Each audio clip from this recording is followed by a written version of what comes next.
So even though we understand this is a cyclical process and that we go through it many, many times, and it's like peeling back the skin of an onion, layers and layers and layers, going deeper and deeper and deeper through the process many times. Even though we understand that, there is a sequential process where we are unable to do certain aspects of step two before we've completed certain aspects of step one. And obviously, I've just talked about several of them. If you are still living in denial, if you are still wearing your mask, or if you are identifying with the shadow, you cannot do phase two. Can't do it. You have to have, at least to some extent, have done that phase one work to move into phase two. Because phase two says, we're going to look at all this stuff. We're going to look at all the wounds, all the beliefs, all the patterns of self-betrayal, the whole chain of abuse. We're going to look at all this stuff. And we're going to look at it and hold it compassionately and find forgiveness. Well, if you're still living in denial, or if you're identified with the shadow, you can't do phase two. Right? So, in a sense, there's a certain progress that's necessary to move on in the roadmap. Now, there's also one between phase two and phase three. Okay, now everybody wants phase three. It's understandable because phase three is about self-actualization. Phase three is about doing the work that I love to do, expressing my creative talents and gifts, being in an equal relationship where there is no codependency, where there is mutual support and trust, okay? Feeling connected to the source within and hearing my guidance and being able to follow my heart and to trust and to surrender to life. And showing up whenever the universe asks me to serve the greater good. Everybody wants to go there because that's our fulfillment, huh? That's where we all ultimately are meant to be. Unfortunately, if we don't complete some of the phase two work, we cannot go into phase three. Simple example.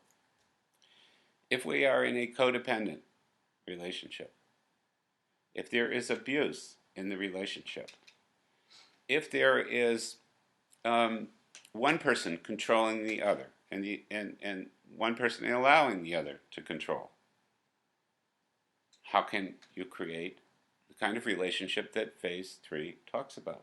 An equal relationship where each person has mutual respect for the other and allows the other person to make his or her own decisions.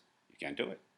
As long as you have a codependent pattern relationship, you cannot manifest an uncodependent one. Now, maybe sometimes a couple that has a codependent relationship can, with assistance and help and a tremendous amount of courage and mutual willingness, can begin to shift that codependent relationship toward a more equal one.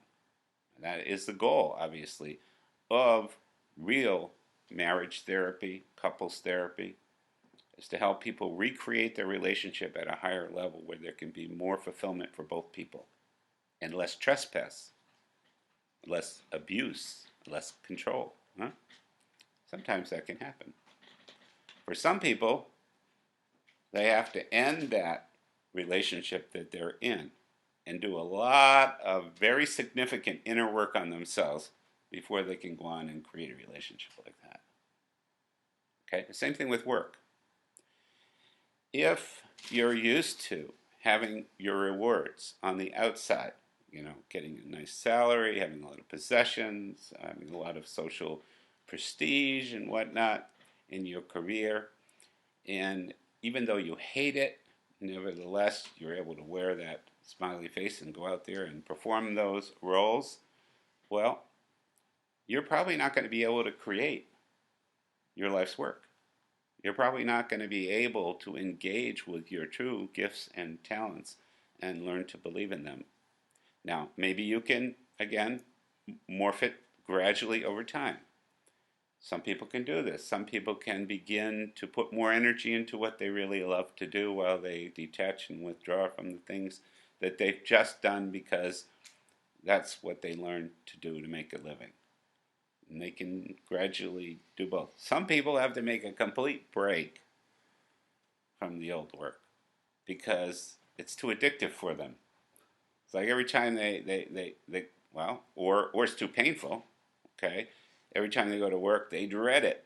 And it's hard to get up in the morning and show up. It just doesn't work anymore. So they can't do it sort of gradually and through this process of putting a little more energy into the new while they withdraw from the old. They need a break. But can you fulfill your gifts and talents while you're still struggling with the self-betrayal issues of phase 2? No, you can't. And every time you try, you're wearing a spiritual mask saying, oh, sure, I can go and I can manifest my gifts. But then it doesn't work when you try to do it because you're not ready. You haven't let go of. There's a big let go in phase 2. Energetically, phase 1 is about coming out of denial and coming into a process. A process that is deeply challenging because it asks us to be with our emotional body. And then phase 2 is saying, okay, we're going to be with it. We're going to work through it. We're going to understand the ways in which we have given our power away. And then we're going to do this great big let go. And if we are anticipating our growth, this will be a very beautiful and natural, organic process of letting go of the old.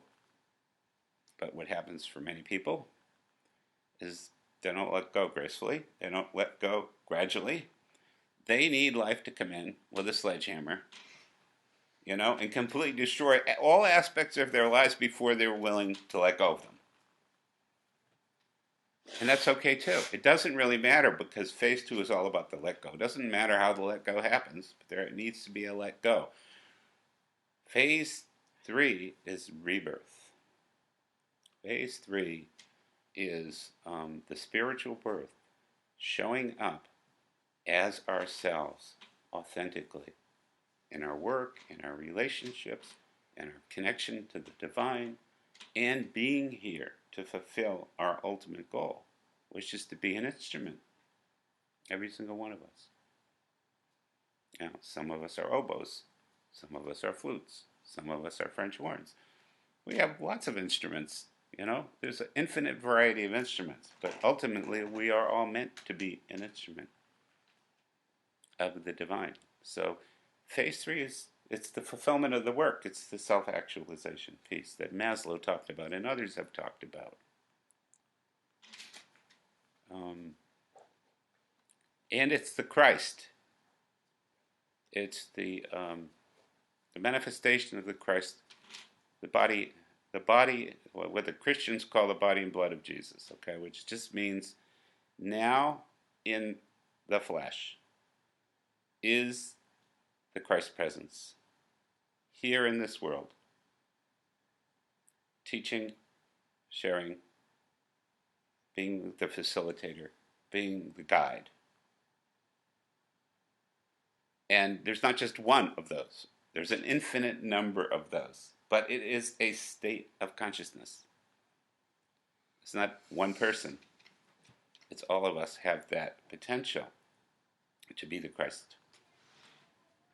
But in order to be the Christ, we have to be willing, as Jesus was willing to stand alone, to refuse to betray ourselves, to speak our truth, no matter what. We can't be afraid to be ourselves. We can't still be in phase 2 and be the Christ. We can be the sleeping Christ, but to be the awake Christ walking the earth? No, we can't do that in phase 2. We haven't done the let go. What did Jesus do on those 40 days and 40 nights in the desert? What did he do? Fasted. Yeah. He saw every temptation, all his shadow. Mm-hmm. There was a huge, huge unburdening and letting go, so that when he left the desert, he was clear, he was fully present. His phase 2 work was over. He had already gone through that dark night of the soul that we're all asked to go through. It's not just Jesus that has to do it. It's anybody who really is on the spiritual path. His story is just it's a metaphor for our own, really.